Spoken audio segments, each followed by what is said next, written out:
말씀은 이 로마 군병에게 예수님께서 잡혀 가시는 가운데 이 베드로가 수제자라고 예수님 뒤를 따라가고 있는 이야기입니다.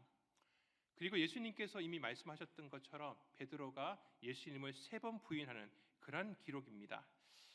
근데 3번의 부인하고 있는 것은 동일하지만은 사실 그 하나의 내용을 보게 되면은 조금 내용이 점진적으로 차이가 있음을 보게 됩니다.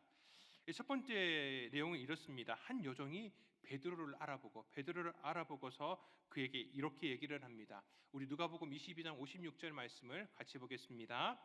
한 여종이 베드로의 불빛을 향하여 앉은 것을 보고 주목하여 이르되 이 사람도 그와 함께 있었느니라 하니. 그와 함께 있었다라고 얘기를 합니다. 바로 저 죄인과 함께 있었던 사람이라고 베드로를 지목합니다. 베드로가 나는 저 사람을 알지 못한다고, 나는 저 죄인을 알지 못한다라고 부인합니다.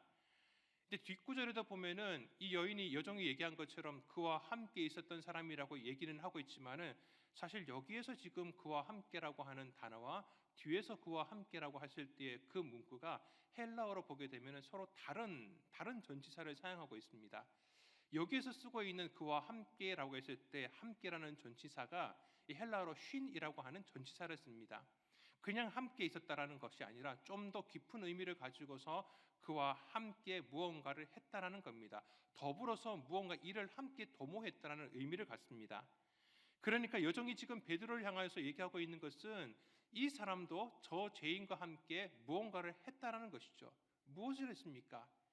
베드로는 예수님과 함께 온 이스라엘을 다니면서 하나님의 말씀을 전했습니다. 하나님 나라 천국 복음을 전했습니다. 그것만 한 게 아니라 함께 다니는 가운데에서 병자도 고치는데 또 많은 사람들에게 먹을 것을 베푸는 데에도 그 기적의 자리에도 함께 했던 베드로였습니다. 그런데 베드로는 지금 그것을 부인하고 있는 것입니다. 베드로는 다른 것이 아닙니다. 예수님과 함께 하였던 그 많은 사역들을 지금 부인하고 있는 것입니다. 두 번째입니다. 이번에는 한 남자가 베드로에게 이렇게 얘기를 합니다. 우리 누가복음 22장 58절 말씀입니다. 같이 보겠습니다. 조금 후에 다른 사람이 보고 이르되 너도 그 도당이라 하거늘 베드로가 이르되 이 사람아 나는 아니로라 하더라. 처음 예수님을 부인하고 나서 조금 시간이 지났습니다. 또 다른 한 사람이 베드로를 향하여서 말하는 겁니다. 너도 그 도당이다. 너도 그들 가운데 한 사람이라는 겁니다. 그들이 누굽니까? 바로 베드로를 비롯하여서 그 11제자 혹은 더 많은 제자들까지 포함할 수 있을 겁니다. 그들이 함께 했던 일들이 어떤 일이었습니까? 예수님께서 둘씩 짝지으신 다음에 그들을 온 이스라엘 전역으로 보내시면서 귀신을 쫓게 하고 병자를 고칠 수 있는 능력을 주셨습니다. 그러면서 하나님의 나라를 복음을 함께 전했던 그 12제자 아니면 70명의 제자들, 그들과 함께 있었던 그 도당, 그 무리 가운데 한 사람이었다라고 하는 것이죠. 그런데 베드로는 그것도 부인합니다. 베드로는 그렇게 예수님의 제자들 가운데 자기가 그 한 명이었다라고 하는 것도 지금 부인하고 있는 것입니다. 세 번째입니다. 그것도 좀 시간이 지났습니다. 한 시간쯤 지나서 또 한 사람이 얘기합니다. 그런데 그냥 얘기하는 게 아니라 장담합니다. 확실하다는 것이죠. 우리 22장 59절 말씀을 같이 읽어보도록 하겠습니다. 같이 읽습니다. 한 시간쯤 있다가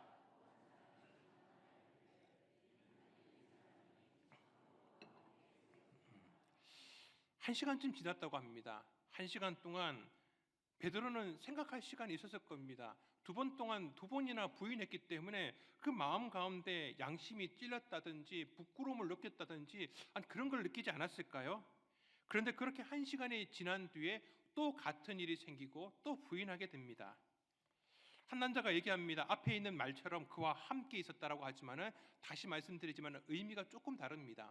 그리고 그도 갈릴리 사람이라고, 그와 함께 있었던 갈릴리 사람이라고 얘기를 합니다. 우리말로 또 이렇게 번역할 수도 있습니다. 당신은 그와 같은 갈릴리 사람, 그와 같이 갈릴리 사람이었다라고, 그런 표현이 좀 더 우리나라 말에 더 어울릴 것 같습니다. 그런데 베드로는 이것도 부인합니다. 다른 복음서에 보니까 베드로가 아예 그냥 저주하면서, 누구를 저주했겠습니까? 예수님을 저주했던 거죠. 그러면서 그 상황 가운데서 어떻게든 벗어나려고, 그 부인을 그렇게 부인했다라는 겁니다. 근데 여러분, 갈릴리가 어떤 곳입니까? 갈릴리는 베드로가 태어나고 자랐던 곳입니다. 그리고 그 갈릴리에서 베드로는 예수님을 처음 만났습니다. 우리가 처음 만나는 광경을 알고 있지 않습니까? 예수님께서 베드로를 처음 만났을 때 그는 그 저녁에, 그 전날 저녁까지 물고기를 한 마리도 잡을 수 없는 빈털털이었습니다.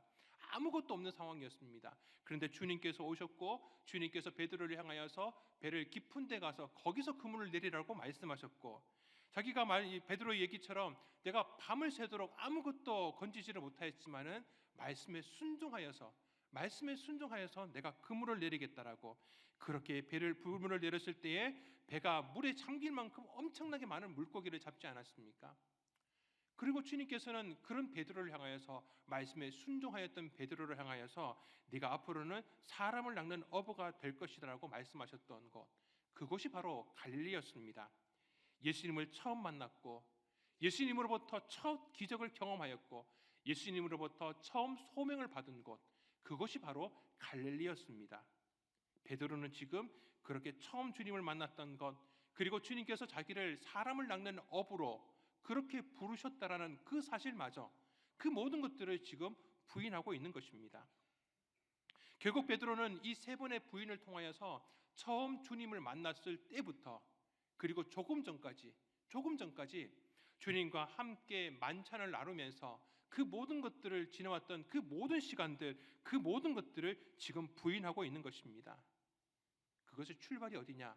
바로 22장 54절 말씀에서 우리가 발견할 수 있습니다. 우리 22장 54절 말씀을 같이 읽어보겠습니다. 예수를 잡아 끌고 대제사장의 집으로 들어갈새 베드로가 멀찍이 따라가니라. 베드로는 예수님을 멀찍이 따라갑니다. 그런데 베드로는 조금 전까지만 하더라도 멀찍이 있었던 사람이 아닙니다. 바로 주님 바로 옆에 있었던 사람입니다. 가장 가까이 있었습니다.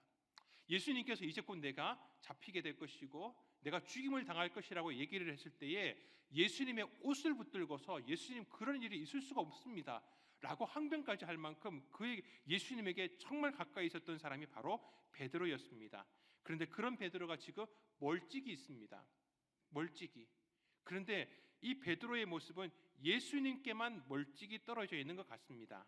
그런데 그렇게 멀찍이 떨어진 곳에는 아무것도 없는 게 아닙니다.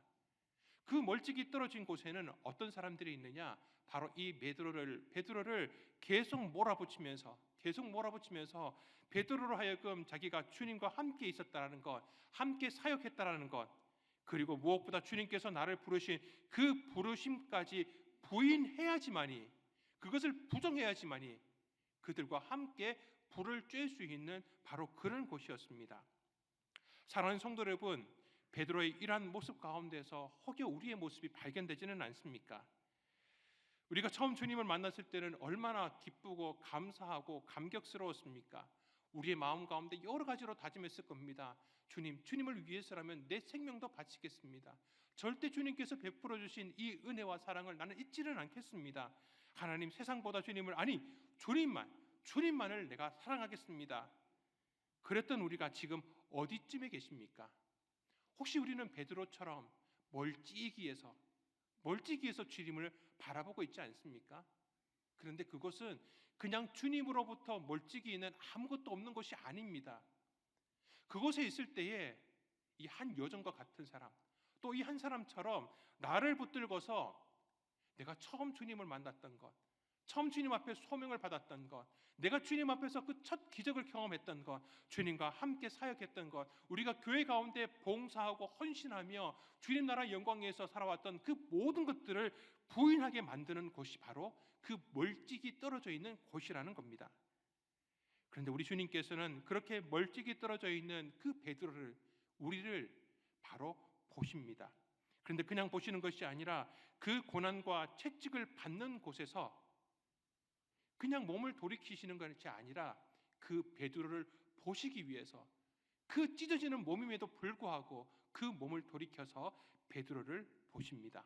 우리 누가복음 22장 61절 말씀을 같이 읽겠습니다. 주께서 돌이켜 베드로를 보시니, 주께서 돌이켜 베드로를 보시니 주님께서 베드로를 보십니다. 베드로를 보시기 위해서 몸을 돌이키셨습니다. 그렇게 돌이키신 주님과 눈이 마주치는 순간 베드로는 주님께서 자신에게 하셨던 그 말씀이 기억납니다. 조금 전이었습니다. 얼마 지나지 않았습니다. 조금 전에 주님께서 말씀하셨던 것입니다. 닭이 울기 전에 네가 3번 나를 부인하리라고 하셨던 그 주님의 말씀. 주님께서 자신을 쳐다보는 그 순간에, 그렇게 눈이 마주치는 순간에 베드로는 그 말씀이 기억납니다. 그리고 그렇게 자기를 몰아붙이고 있었던 그 불을 쬐는 곳으로부터도 멀찍이 벗어납니다. 그리고 마지막 62절에서 말씀하고 있는 것처럼 밖에 나가서 심히 통곡합니다. 사랑하는 성도 여러분, 우리는 지금 어디쯤 계십니까? 아니, 정확히는 주님으로부터 지금 어디쯤 계십니까? 그런데 더욱더 놀랍고 감사한 것은 주님께서는 이 모든 것을 아셨습니다. 아시고 계셨습니다. 그리고 베드로를 흔들려는 사탄의 시험이 있다는 것을 주님께서 아셨습니다. 그리고 그 베드로가 결국 돌이킬 것도 주님께서는 아셨습니다. 그래서 주님께서는 그 사랑하시는 제자를 위해서 중보하셨던 것입니다. 우리 누가복음 22장 31절 32절 말씀을 같이 읽겠습니다. 시몬아 시몬아 보라, 사탄이 너희를 밀가부르듯 하려고 요구하였으나 그러나 내가 너희를 위하여 내 믿음이 떨어지지 않기를 기도하였노니 너는 돌이킨 후에 내 형제를 굳게 하라. 아멘. 우리 예수님께서 중보하신 대로 베드로는 돌이킵니다. 주님께서 중보하셨기 때문에. 그리고 그렇게 돌이킨 베드로는 자기뿐만 아니라 자기와 함께 하였던 그 제자들, 그 형제들을 또다시 그들을 굳게 세우는 제자가 됩니다. 그렇게 하시도록 베드로를 예수님께서는 그냥 내버려 두신 것이 아니었습니다. 그냥 베드로가 알아서 하라고 놔둔 것이 아니라 직접 찾아오셨습니다. 예수님께서 찾아오신 것입니다. 갈릴리 호숫가에서 주님은 베드로를 다시 만나 주셨습니다. 예수님께서 찾아오셨습니다. 그리고 3번 부인하였던 베드로를 향하여서 더 마음을 울리지 않으시고 책망하지 않으시고 왜 부인하였는지 예수님께서 그에게 뭐라고 하지 않으시고 단 한 가지를 3번을 물어보십니다. 바로 네가 나를 사랑하느냐? 네가 나를 저 사람들보다 더 사랑하느냐? 네가 이 세상 어떤 것보다 나를 더 사랑하느냐라고 주님께서는 그 사랑을 물어보십니다. 그때 베드로 자신은 멀찍이 있었고 주님을 부인하고 있었음에도 불구하고 주님께서 돌이켜 보실 때에 그 눈빛, 바로 그 사랑의 눈빛으로 주님께서 자기를 바라보시고 그렇게 내가 나를 사랑하느냐라고 물으시는 그 주님을 다시 만나게 되었던 것입니다. 그렇게 주님께서는 베드로를 다시 돌이키셨고 베드로를 통하여서 초대교회 성도들이 다시 세워지는 놀라운 역사를 이루게 되었다는 것입니다. 사랑하는 성도 여러분, 지금도 우리 주님께서는 하나님 보좌 우편에서 우리를 중보하고 계십니다. 멀찍이 떨어져 있는 우리가 다시 돌이키게 하기 위하여서, 그리고 그냥 돌이키는 것으로 끝나는 것이 아니라 돌이키고 난 다음에 우리처럼 믿음이 떨어지고 마음이 무너진 성도들을 나를 통하여서 다시 주님 앞으로 세우기 위하여서 주님께서는 다시 우리를 사랑의 눈빛으로 바라보고 계시고 또 우리를 찾아오시는 우리 주님이신 줄 믿습니다. 그리고 우리가 그분에게 더 가까이 오시기를 주님께서는 지금도 기다리고 계십니다. 주님께서 기다리고 계십니다. 가까이 오기를, 멀찍이가 아니라. 이어서 우리가 말씀 다음에 진행되는 우리 성찬식이 바로 그런 예식입니다. 어쩌면 멀찍이 떨어져 있다가 주님으로부터 너무나 멀리 있었던 우리가 이 성찬 예식을 통하여서 주님과 하나가 됩니다. 주님의 떡을 먹고 이 잔을 마시면서 주님의 살과 주님의 피와 연합하는 예식이 바로 이 성찬식입니다. 멀찍이 떨어졌었던 우리가 주님과 함께하는 시간이 바로 이 성찬 예식이라는 겁니다. 이 예식을 통하여서 우리가 주님께 더 가까이 나아가겠노라고, 이제는 주님과 함께 하겠노라고 그렇게 다짐하고 결단할 수 있는 시간이 되기를 소망합니다. 특별히 내일 새벽부터 우리가 한 주간 동안 고난주간 특별 새벽 기도회를 하게 됩니다. 이제는 주님께로 더 가까이 가는 시간입니다. 지금 어디쯤 계십니까? 이제는 그냥 멀찍이 있는 것이 아니라 주님과 함께 해야 합니다. 함께 해야지만 그리스도와 함께 십자가에 못 박히고 그리스도와 함께 다시 살아나고 그리스도와 함께 다시 살아가는 성도가 되는 줄 믿습니다. 우리 갈라디아서 2장 20절 말씀을 같이 읽어보겠습니다. 내가 그리스도와 함께 십자가에 못 박혔나니 그런즉 이제는 내가 사는 것이 아니요 내 안에 사시는 것이라. 이제 내가 육체 가운데 사는 것은 나를 사랑하사 나를 위하여 자기 자신을 버리신 하나님의 아들을 믿는 믿음 안에서 사는 것이라. 아멘. 그 믿음 안에서 사랑과 은혜의 사명을 위해 더욱 주님께 가까이 다가오시기를, 또한 멀찍이 떨어져 있는 성도들을 우리가 이제 위로하고 그들을 격려하면서 힘이 되어줄 수 있는 우리 모든 믿음의 성도님들 될 수 있기를 주님의 이름으로 축원합니다.